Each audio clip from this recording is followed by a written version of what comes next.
Hello, GMAN Division 5B. It is I, GMAN, your recapper, joined as ever by my lovely co-host, Dr. Hep. Hello. Well, this was Game Week 10 that has just been played. We now move on to Game Week 11. Why don't we look at some of the games? We start out the week with a very high-scoring game between Zahu's Rats and Rich's T's Humans.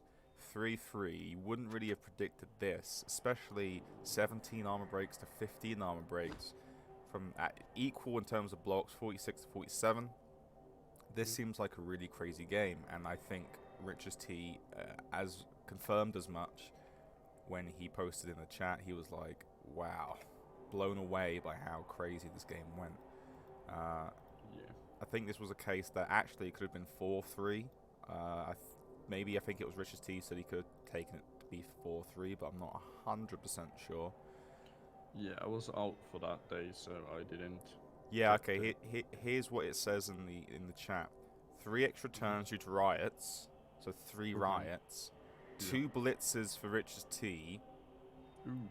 and a 1-turn attempt from Rich's T being foiled by a second pitch invasion. So there's 2 pitch invasions, stunning 2 most important players. Yikes.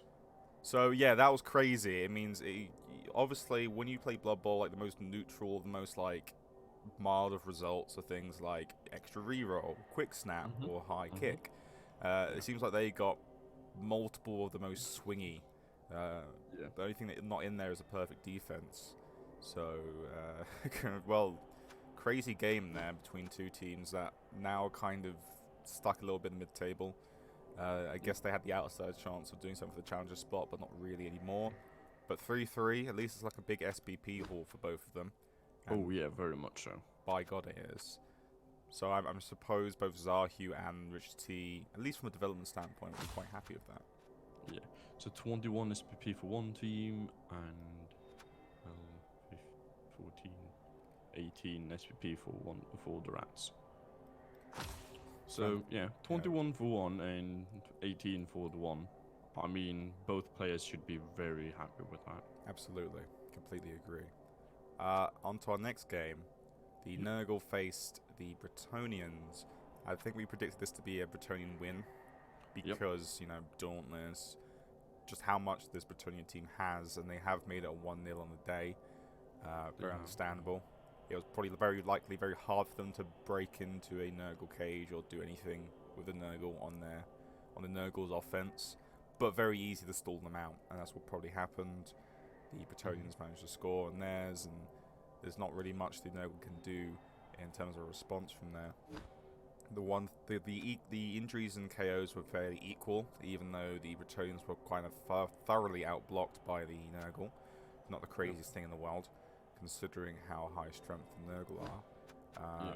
Low in terms of SPP, but what we can see is both MVPs at least leveled up a player, so I'm sure both players, no matter what. And I mean, leveling up that Pestigo, or Beast of Nurgle, sorry, is really good for innovation. That's pretty massive, because now he can get stand firm. There's also guard, but stand firm is probably better for what that is, which is just we're going to soak up some pieces. And a blocker MVP leveled up is always nice. Yeah, especially it's the dodge ones that can get its guard and be a bit more useful. I just looked up something from the following week. You remember me saying that Dauntless had like an important factor in this, if Dauntless succeed or not? Yes. We had 12 Dauntless rolls, and 9 out of those succeeded. So 75% of all the Dauntless rolls. Yeah, this would be, I guess, slightly bad if he was rolling just 2 pluses on the Nurgle Warriors. But this was against the Beast of Nurgle, and fair enough. And we don't know, maybe he only attacked things he could get 2 dice on anyway. So the Dauntless failing didn't matter too much. So but I will say the foul appearance, 13 successes, 4 failures is pretty bad. So it does look like the Bretonnians had a bit of work to do against the dice here. But congratulations all the same. 2 Falcon Merc keeps it competitive up there in top the table. Yep. But now our next game is a 2-2 between Baltimore Ravens, so Balticlops, Dark Elves versus you. It's your game. Yeah, it's my game. It's your It's game. a funny one. Okay. So my team got smashed. Yeah, you took a death. Rest in peace, that thrower. Yeah. Rest in peace, my dragster thrower. He was great. But there's apparently something that is called Pro Elf Cap or Pro Elf Give and Take by an Offel. Anyhow, more about that later. I played as greedy as I possibly could. I've never seen myself play more greedy than I did. Yeah. And I had an hysterical time. It was super funny, I believe. And I believe the comment from Baltimore Raven was, I was sweating for 45 minutes during this match. Yeah, just Or putting the something. pressure on, just absolutely twisting his arm behind his back. Yeah. It was a super fun game. I based everything. I cage dive at every turn, I believe. Yeah, man. So I really had the pressure up there. Early I scored, later than he scored. I tried to one turn, it didn't work out. I think I missed one dodge on the end zone. Right, on the yeah. one turn. That's always annoying when you like get so close. Yeah. And then... Yeah. The dodge failed early, I believe, or something. And either way, it became a 2-2. He bashed me out. Like I had like 3 or 5 elves at the end of the match. Well, the crazy thing it says here is KO sustained 3, which corresponds to what it says on the injuries inflicted. But he inflicted 3 injuries while you sustained 7 injuries. Yeah. An extra death. That was that a lot of falling down and hurting yourself? Not actually that much. Okay. I believe, because he punched me out more than I hurt myself. Right, okay. It might have been that I based a bit weird, but that's on me. Yeah, well, Yes.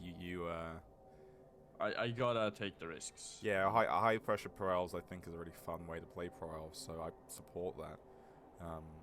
When it doesn't work, it can really explode, but when it does work, I've definitely thought about next season.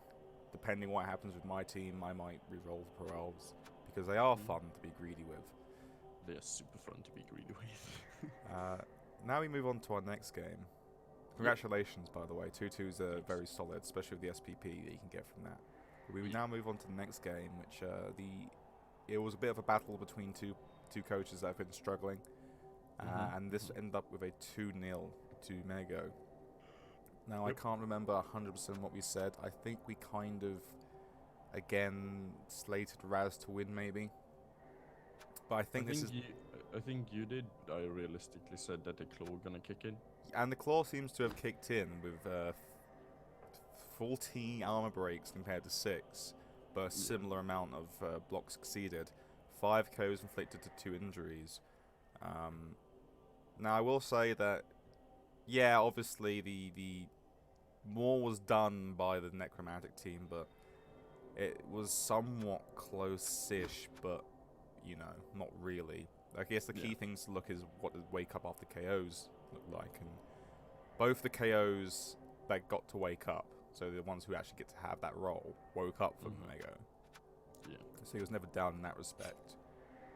But in terms of Raz, 2 successes and 7 failures, so that's the real meat and pudding. That's the real issue there. They just didn't wake up.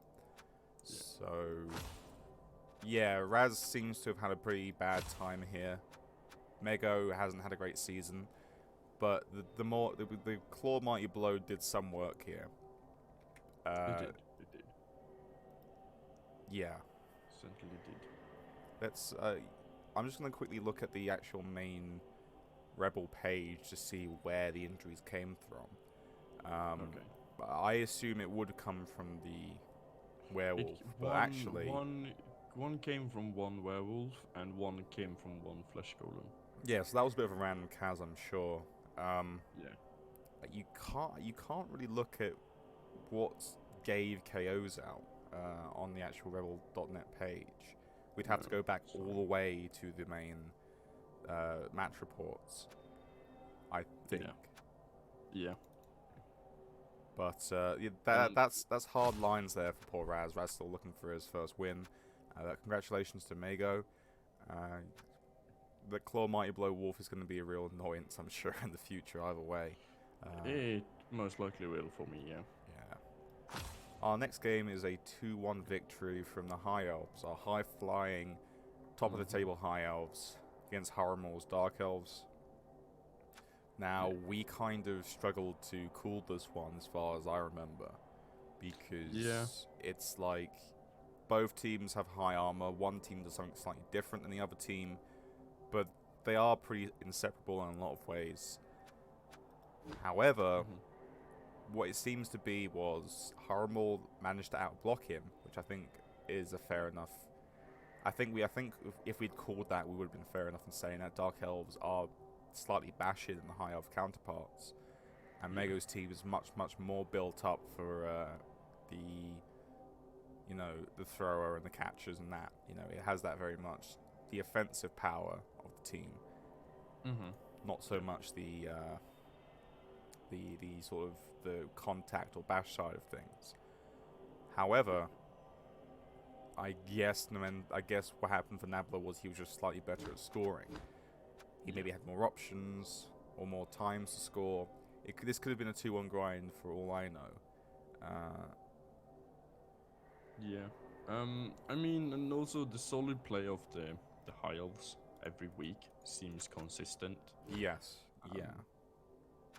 So, I bet there was some skill difference maybe between the coaches. Potentially. I have no idea really about the history of Nabla. I don't know. Yeah, me neither. I think he's new for the season. He might be new in Rebel. He's definitely not someone. Himself. He's not someone that I've encountered in CCL or know from CCO either. So really, he was a bit of a mystery man who's come in and shaken up this division massively. Yeah. So for a first season Rebel being in the playoff spot. And pretty comfortably, I would say that's stunning. So again, we say it every week, but hats off to Nabla. It does kind of make the race for the first place position a little bit less interesting. Nothing obviously taken away from his meteoric season, but we'll look at the leaderboards and all that in a bit, and we'll talk about it. Yeah. Our next game was a really shock outcome, which was the Hounds and the Gash beat Benny and his Orcs 3-0. Yeah. Now, I think we both said Benny should win this, although obviously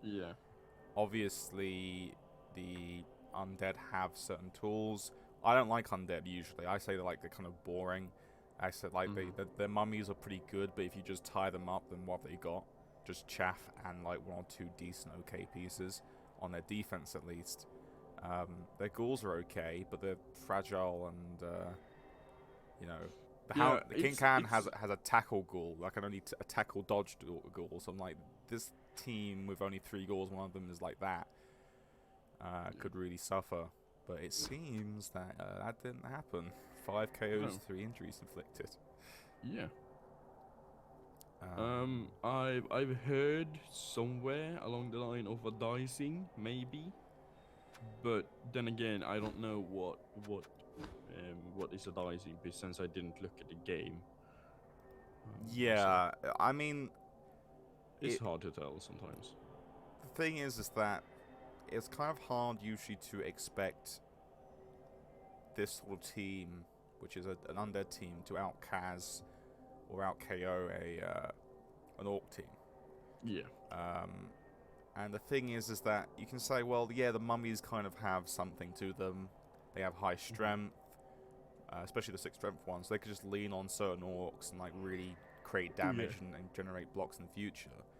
But it's also worth pointing out that the white got 2, the move busted white got 2, so that's literally just Mighty Blow, probably from blitzing, I would say. But we also don't know if other pieces then who had no Mighty Blow whatsoever hit and KO. Oh, sorry. We'll edit it out on post. Sectec also made an appearance, which is always a good pickup. So it could just be that it could be a case of the mummies and the whites managed to lean on to him enough to keep causing KOs, which, you know, if the Might Blow hits it, is like just trying to break 8 armor. It does happen, but that's still kind of high rolling pretty massively for King Can. Either way, still, it's a very impressive victory, 3-0 over a very scary team. Yeah. We'll quickly look at, just for posterity's sake, what the KOs were like. 50-50 on Wake Up After KOs, which is frustrating. But the key thing here is the troll went really stupid 5 times out of 15. Which is, that feels like a dice, and when your troll refuses to cooperate for multiple turns in a row, there's not much you can do. And that troll was a decent part of his thing, because it helps him match the mummies in a way. So very unlucky there for Benny Boo. That kind of really shakes up the leaderboard, at least in second place. But congratulations to King Can. Always a hard game, but he managed to pull it off. And now for our final game of the week. Animals, humans versus Drastak's lizards. Yep. And Drastak is now back to winning ways with a 2-1 victory. Yep. Now the bash game in terms of blocks succeeded was equal. Yep. But unfortunately the KOs and injuries weren't. Of course, a lot of the armor that's being hit is 8 armor for the humans, so 8 armor does break. But with, what, 1 instance of Mighty Blow, I think Drastak has, maybe 2. Yeah. Compared to the fact that Demon Llamas, I think it also now has their own Mighty Blow. I think a similar amount of Mighty Blow. This seems kind of unfortunate that Animal took a bit of a beating in the same way. Yeah, I've heard somewhere on the line that Drastak was his unlucky charm whenever whatever he's facing. Right. Yeah. So it's kind of like he's just kind of struggles even every time. The one thing I will say is that his Wake Up After KOs were pretty decent at least, so he got most of his pieces back when he got those KOs. So if we look at that, then I guess the only issue here is that I would say maybe 2 more pieces were off the pitch at any given time compared to the lizards for the humans. The humans do have the movement at least to make up for it, especially with the Edge 4 catcher. Yeah. But this looked like a 2-1 grind to me. It most like certainly were. Yeah. Congratulations to Drastak, because he's had a kind of tough season as of late. A lot of draws. A lot of losses there. This is obviously really bad for Animal, who needed to win this game. So commiserations there. But that does end our recap of the game week that has just happened. We can now move on to everyone's favourite part, looking at the table. And boy oh boy, has the table gotten a bit crazy. Yeah. Well, not really.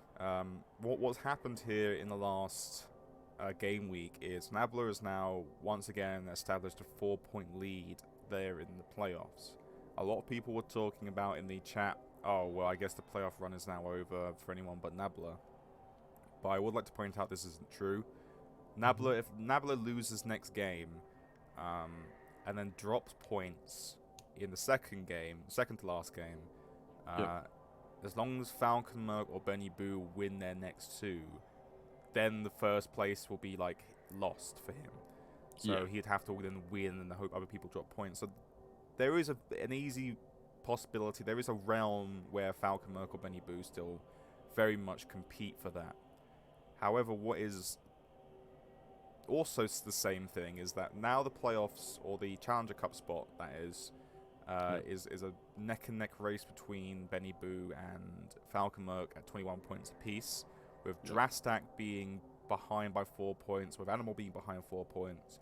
We would also like to mention that it's very possible that Falcon Merc or Benny Boo drop points, and then in a similar way, Animal and Drastak potentially Can move up. leapfrogs over and gets into the Challenger Cup spot. But what you'll see here is either Falconmerc and Benny Boo 100% getting into the Challenger Cup spot, but Nabla dropping points, so the playoffs are competitive, or the playoffs are completely uncompetitive, but the Challenger Cup spot is competitive.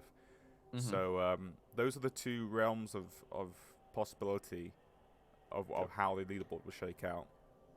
But I think now we can finally say, after all the game weeks that have just happened, everyone below Animal, so that's the richest T downwards, essentially have no chance of making anything. They have to. Unfortunately, they have 6 points between them and third, which that's the Challenger Cup competitors. They'd have to have everyone essentially around them drop points while they won all of their games, and even then, they would also mean Falconmerc and Benny Boo have to lose one of those games, both. Yeah. Because if they just drew, if they had 3 points and ended up on 24 points by the end of the season, unless it's goal difference, they wouldn't be able to make their way, that is Richest T or Bolterplop, into a Challenger Cup position. Yeah. And also with Drastak and Animal above them, it's just not feasible in my mind. No, it's too. Whenever the percentage goes down below 1%, it's very, very unlikely that you're gonna. It's a 1 in 100 for when you have 1%, but when you're less than that, it's more than 100 chances that something else will happen. Absolutely. And we gotta remember as well, when people say that you're out, that for that 1% to happen, it's just not that your team is gonna win. It's that Benny gotta lose, Drastak gotta lose, Falconmerc gonna lose. It's the whole route of other people losing all their games as well. Absolutely. While you are still winning. Yeah, it's a really, really scarce case when we say that you have a 1% chance and still got a spot in the Challenger Cup.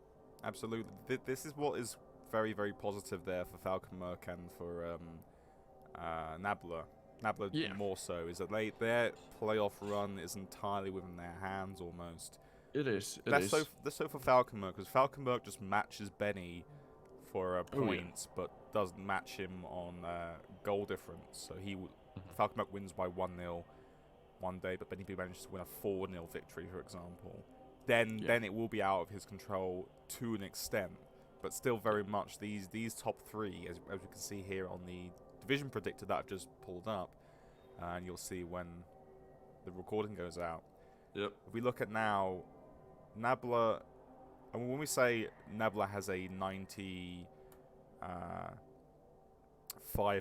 to get into any kind of competition, obviously this isn't how percentages work, but still, his combined is 95%, 50% for Falconmerc, 42% roughly for Benny Boo, and then everyone else is like sub 4%. So Drastak is sub 4, 4% for Animal, 1% for getting into the Challenger Cup for Richest T, and Bolterplop, who was like the last possible person, is at 0.66% for Challenger Cup.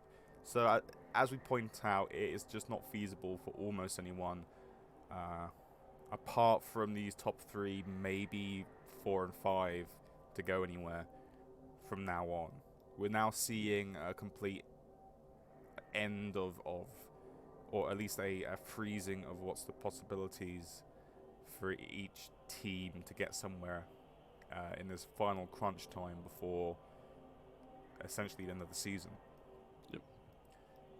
But hats off, obviously, to our top three, who've constantly put in solid performances to stay competitive. And we'll see if Drastak or Richard T can do something in the meantime. But I guess the thing we should do before we can sort of look at the schedule for next week and decide what's really going to happen and what's going to shake out is we can look at the teams now and see how they've developed over the last game week. And we have a list of people who haven't got level ups. But I'll read them out now, just so I remember. Raz hasn't got level up, Harmel hasn't, Ballplop hasn't, or Animal hasn't. So we'll be completely skipping over their teams when we get to them. But we'll start off with Richard T, who did get, I believe, a lineman level up. Yes, he did, which was Wrestle. Yeah, which was Steve. Yeah, Steve. Wrestle's good. We like Wrestle. I like Wrestle on linesman. The only issue, obviously, with Wrestle on linesman sometimes is that they will then pick up a double for guard. Yep. But that's not a massive deal. I'll have a Wrestle guard piece if I have to have it. But I default to Wrestle on my linesman. Otherwise, the team, all actually happened for this team over the past week or so has been that its blitzers have gone closer to another level. But, you know, it's like they're either in MVP range or casualty range. It's gonna, when Bob and Bill Jr. is gonna gain that SPP boost, and all of a sudden we are looking at like a 1600 team. Yeah, this team is which quite is scary after one season. This is scary. This is a surprisingly heavy-duty team. It is. There's not much else I would change about this team apart from maybe I just don't want the niggled linesman on the team, because I do think that 8 armor does pop occasionally, and you'll be forced to have that linesman on the pitch during a drive where you don't want a niggled piece. So I would consider just getting rid of that and then buying a new linesman or something, trimming 20k and also a horrible injury. But otherwise, Richard T's team is looking good. Not much in terms of development this week, but it's looking good. Yep. But we do have quite a bit of development here for the for Falconmerc's Bretonians. We do. We have 2 level ups. One, the War Dancer blocker has guard now, so it's now Rod's guard, which is fantastic. And sure hands on the leader, Dodge Blitzer. Yeah, means that you can more accurately just pick it up with him if you would really need to have a second pickup. Yeah, it feels like he'd rather have his Edge 5 Blitzer just to be either a receiver or a thing that kind of roams around hitting pieces, getting into really tight spots, rather than just be stuck as being a ball carrier. While the leader... Which I think makes sense. I think it makes sense, and also you have to sort of think about the leader pieces on your offense. Your leader piece is the thing you want to sort of make sure isn't getting hit at all. Until you burn that first reroll. Precisely, and then you can hand off maybe to the Edge 5. So I like that. I think the leader is definitely the thing you have to baby more. This team is looking fantastic, and it's so close to having something else on the pylon blitzer. Not sure what he would take. Could be pro, could be jump up, could even be dodge for protection. It could even be frenzy. It could be, but here's the issue: his frenzy blitzer is the most unimpressive one of the lot. He doesn't need to level up, to be honest. There's not much he could get. But I would say Falconmerc, if you can score on that, let's say you are winning a game and also you find yourself like able to do handoffs, you might as well do it. Obviously you have to win because you need to compete for one of the spots. It's up for grabs, but I would say if you can, because you're really dominating a game, do so, because tackle on that piece will make it more useful. Otherwise, his Bretonian team's good. It's managing to run a 4-4-4 in terms of positionals. He just needs some he might want to pick up an extra linesman or two just to shore up things. I believe one of his linemen died last game. Yeah, so I think he should pick up a new one, so he can have 13. He already did. So he had 4 last game, and now he is back up to 4 again. Oh, okay, well, maybe he should go up to 5, I'd say, because I just don't like linesmen. I think they need to... there needs to be a lot of them. Yeah. Going on to your team now, you did pick up a very exciting piece. Yeah, I got a funny piece now, because he's got Agile 5. Agile 5 is great. That piece will not only be hard to take down, but literally nothing can stop him. Yep. He's insanely good as well for intercepts, because no matter where he is, he intercepts on a 4. Yep. So stunningly good. He's. Some people would say that he's a monster. I would agree. Even though you're his father, he's a monster. He's a monster. I like him. He's gonna be fun. He is going to be fun. Unless he gets clawed to death. But by Claw Mego wouldn't do next anything. week. No, Mighty but- Blow, yes. Yeah, Mighty Blow. Uh, I mean, he's a fun piece. I will do a lot of shenanigans with him, most likely. And now having 2 Agi 5 pieces, that's gonna make a difference in my game style a bit. And especially since I lost my main thrower. Yes. So I need to level a new one. Although I like So- I like Drifter the most because it is throwing on Edge 6 essentially with those skills. Yeah. The thing with Dragster that was so good about him, it was that he could pass out from an enemy tackle zone after doing a 4+ pickup. Yeah, that's true. With sure hands, that is like 75% chance to work. To just pass it out on a 2+. It was insane. When I got the ball knocked down and it stood by other people, I just went in with him straight on, because there's always like open surfaces in a cage and like in the matches I've been playing, because I'm playing so aggressive, they are forced to like make like shitty cages to be honest, Yeah.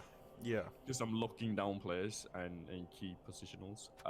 Anyhow, and then because of that, he could roll in and just throw it out on a 2+. Happened last game versus the Dark Elves.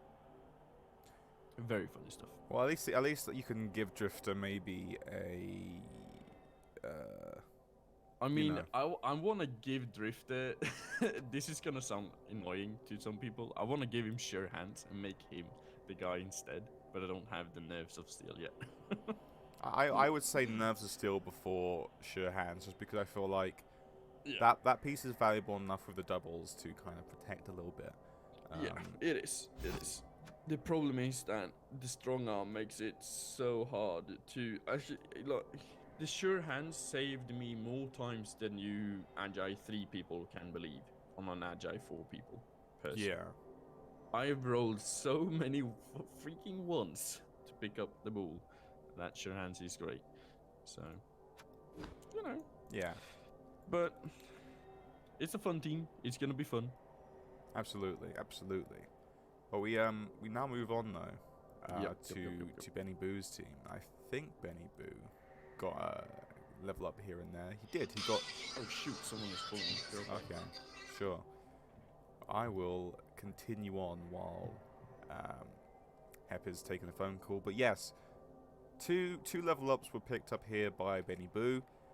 He picked up guard on the Black Hawk, Big Belly, and he picked up movement up on a Blitzer.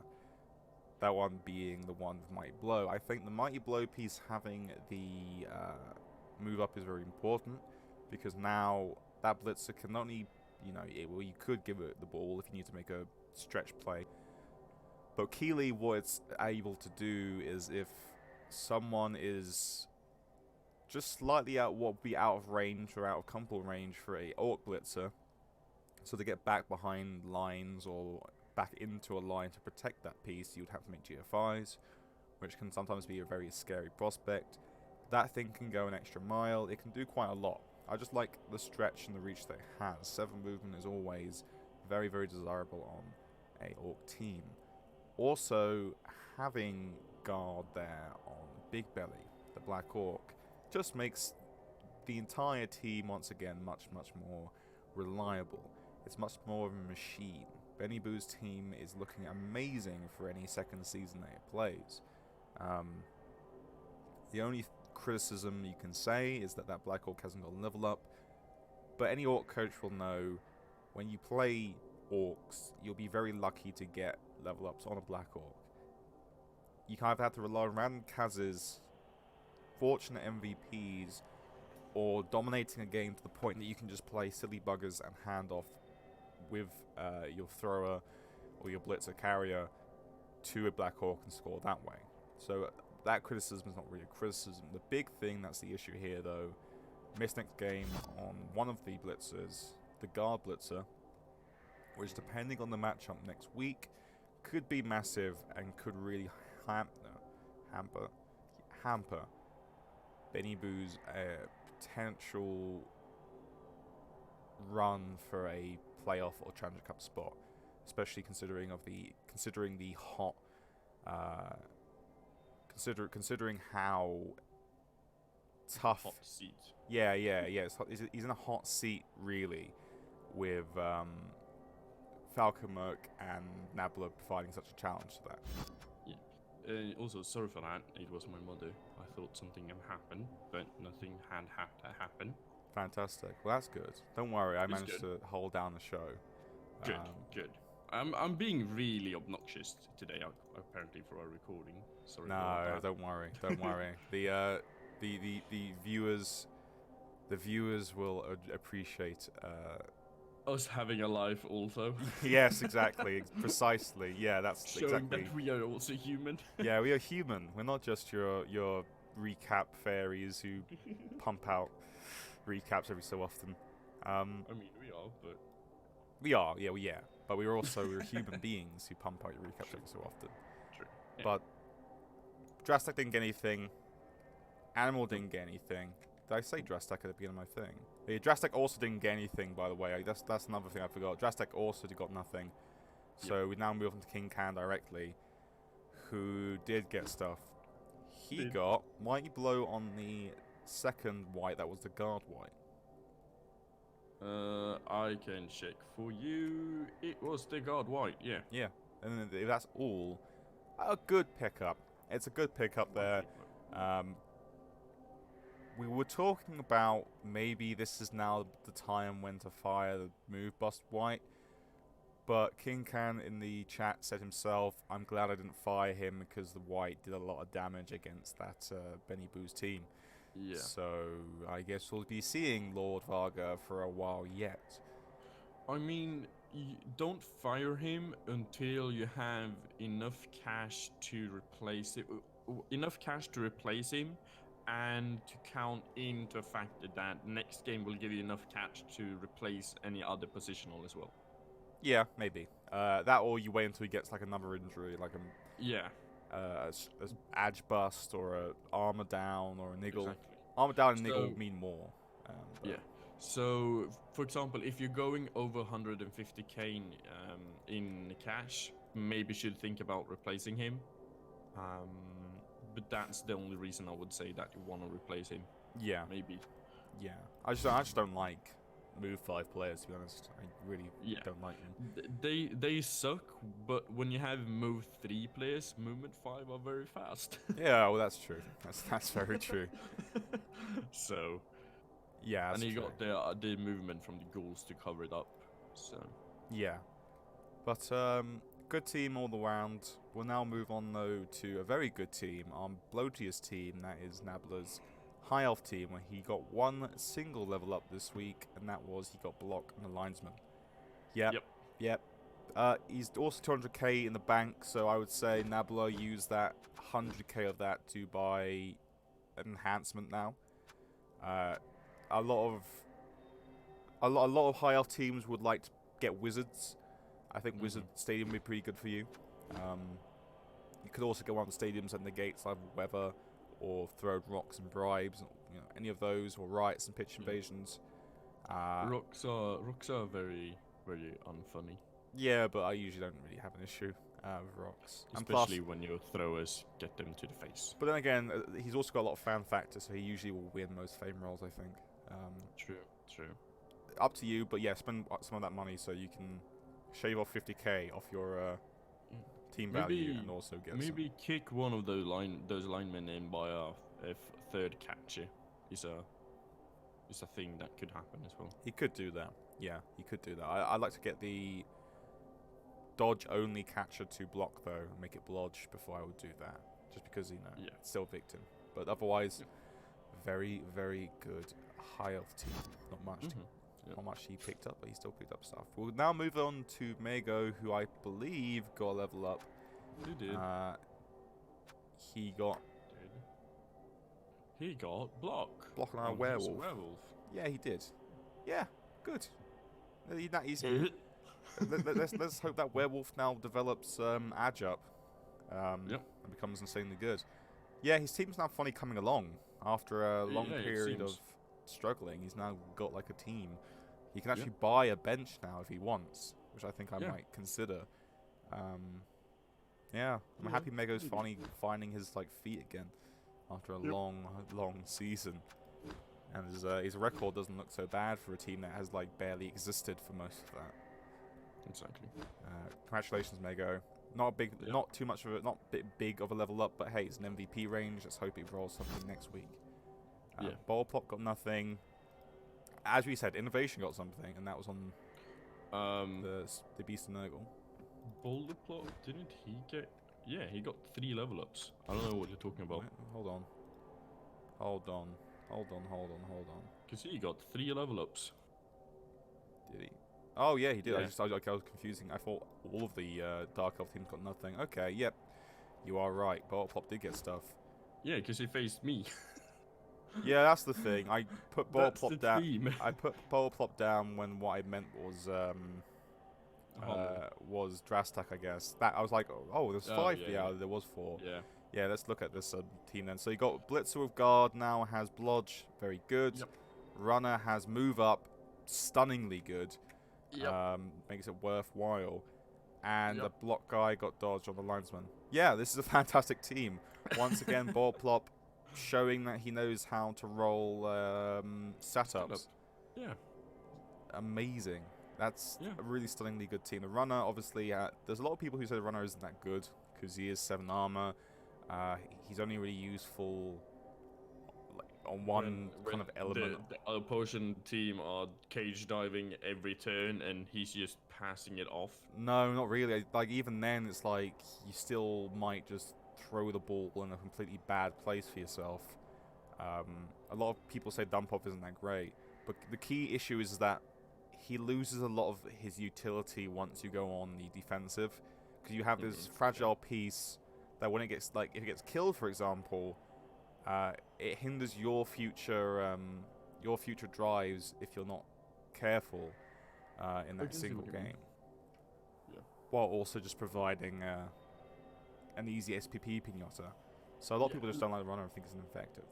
Yeah, let's just say that in our game, he was very effective of just stomping that ball off left and right, and I was a jackass that didn't remember that he could do that. Yeah, that's true. So you very rarely see a Dark Elf team that does go with runner, or at least it's quite uncommon enough that when you like start hitting the runner and it does dump off, you're like, oh, you're right, yeah. right, it's a runner. It isn't just an easy sack. Which if the position where you can just mark up every single cage corner, not a massive deal, but it can still cause an issue. Just the key thing about this runner is that now it truly is that piece where it's like you just need to go 3 or 4 squares up the pitch in your opponent's side to have a chance to score at any point. Exactly. When it gets block, it'll be kind of a perfect piece for me. I think it should get block as well, so it's just useful in both phases of the of a drive, defensive and offensive. Yep. But congratulations, there to Ballplop, very fantastic team. Sorry we almost passed you over. Now we can move on to innovation, which unfortunately with the 1 level up is a little bit less exciting, but either way, the level up is exciting because he rolls strength on the Beast of Nurgle. Yay! Super strong Nurgle. Meaning that 3 strength pieces will find it as hard to get out of those tentacles as a goblin will. And if you've ever played goblins versus a Beast of Nurgle or goblin versus 5 strength tentacles, you'll know that's impossible almost, because you're like rolling a 10 just to get out of it. Yeah. The Beast of Nurgle has gotten the best level up it possibly could have gotten. Yep. Innovation is going to have the funnest time in the world with this team in the subsequent seasons. Innovation, if you're thinking about re-rolling your Nurgle team, don't, because this is literally like a lot of Nurgle coaches will be like screaming in anger because they would wish their Beast of Nurgle was anything like this. Most have to deal with just like stand firm and guard. You have just something very beautiful. And heaven forbid if that rolls another double or 2 and gets like blodge, then it would be just or block. Just block. Just block is good as well. Just block is good. Just block on that beast and Nurgle, and it's like prime heaven of like ugly. It's amazing. It's truly my favorite piece. It's It's great. this team is developing really, really well for one season. I would say. Yeah, my only It's turning out better than I would thought. my concern is in the next 3 games it does need the MVPs to land a little bit more luckily on the Nurgle Warriors. If all of them ended up with block by the end of the season, plus maybe you finally have a ball carrying Pestigore and maybe a block or piling on Pestigore in that Claw Mighty Blow piece, then I would say this team is ready to play a second season.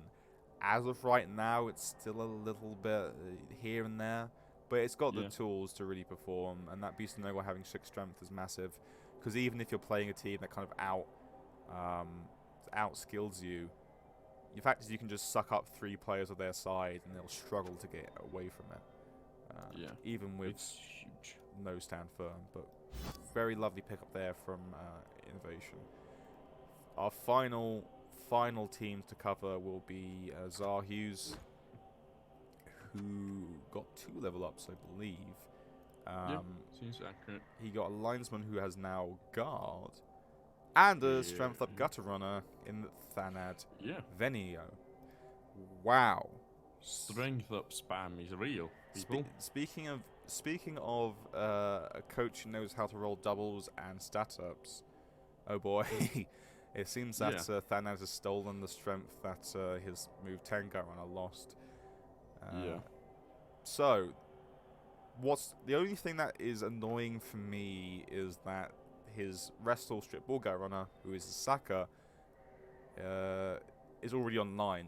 So, that strength up piece should now become Wrestle, I think, because he should be another piece that sacks the ball.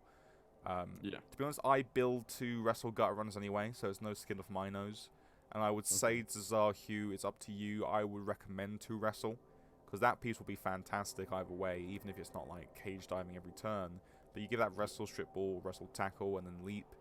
That'd be amazing of a piece. That's all I can say. Yeah, I would turn it into a mobile killer. That's what I would do, because I'm that greedy.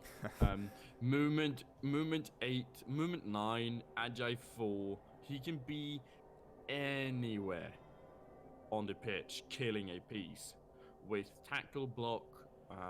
Then eventually we roll a double for Mighty Blow, and then he will just be everywhere and be a menace.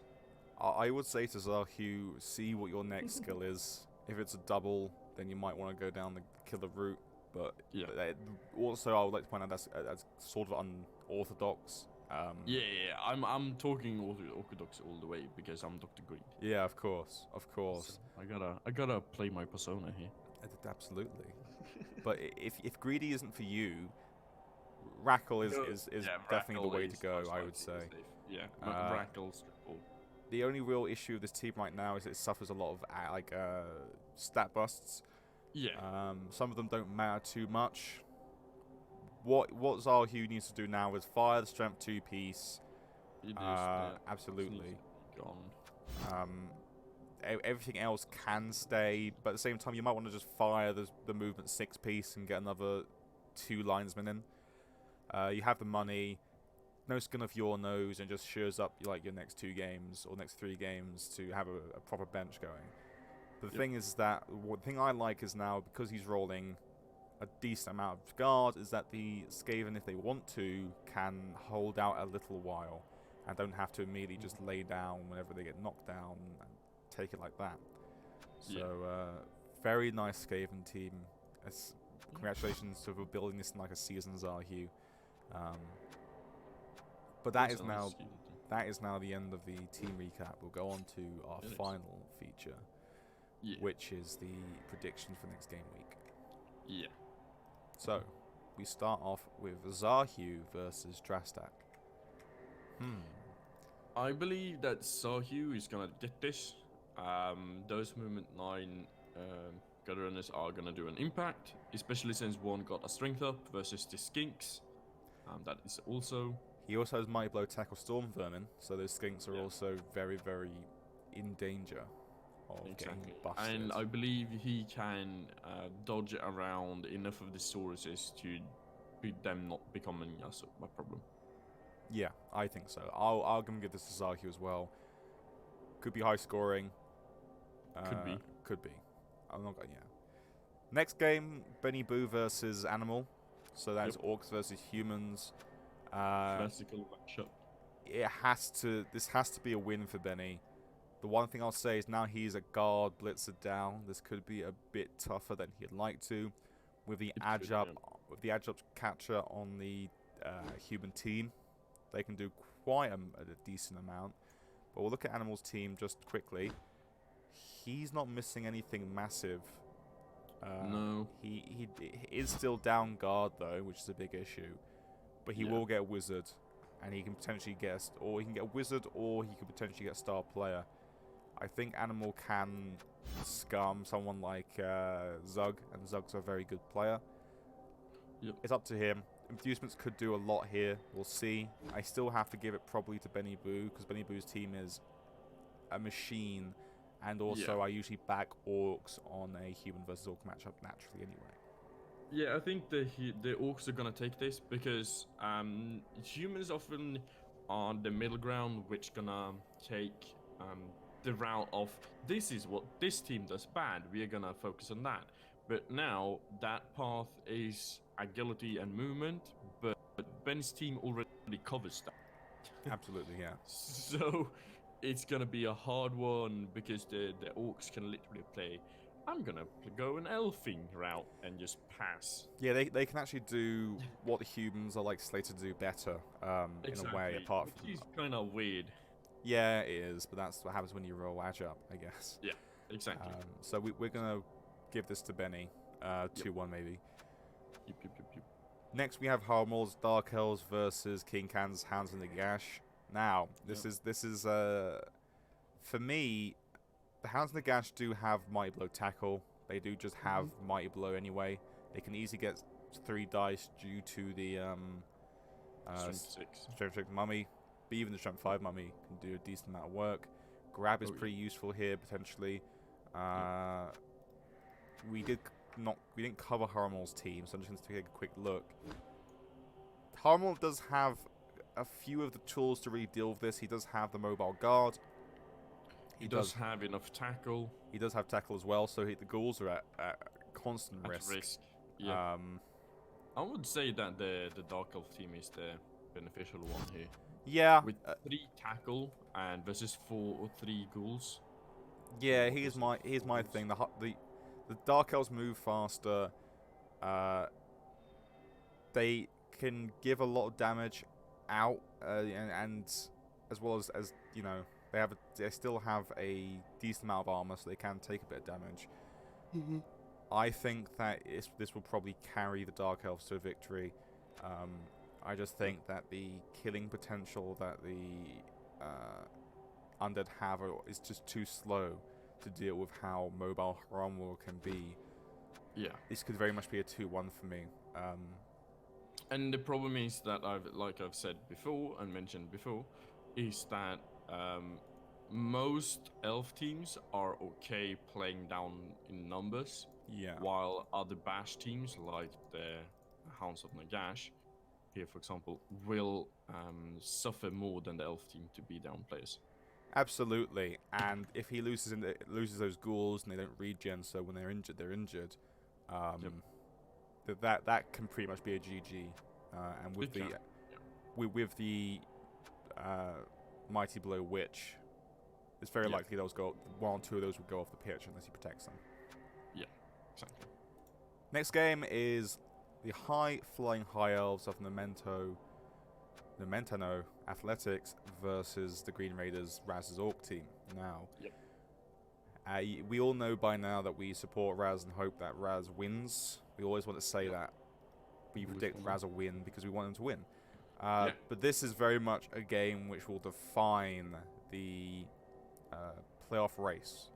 Yeah. Raz, if Raz can take a point off of Nementano Athletics, and it could just be a draw, it could even be the shock win, then that's massive for the league in terms of. It's massive for the first place spot. Yeah, it is. Even if you hurt like a big player, like the thrower or the blitzer, or you hurt like a shit ton of players, basically, Yeah. that's gonna be a big difference as well. Yeah, that's very true. To be Because then honest, the two lost games can actually be as losses. as Benny and Falkenberg win this game week, then it Yep. doesn't. This isn't the week that you have to absolutely stop Nabla. No, it is. You still have what 2 games after this Two week? games after this, so it's possible. But So then it's possible to stop him.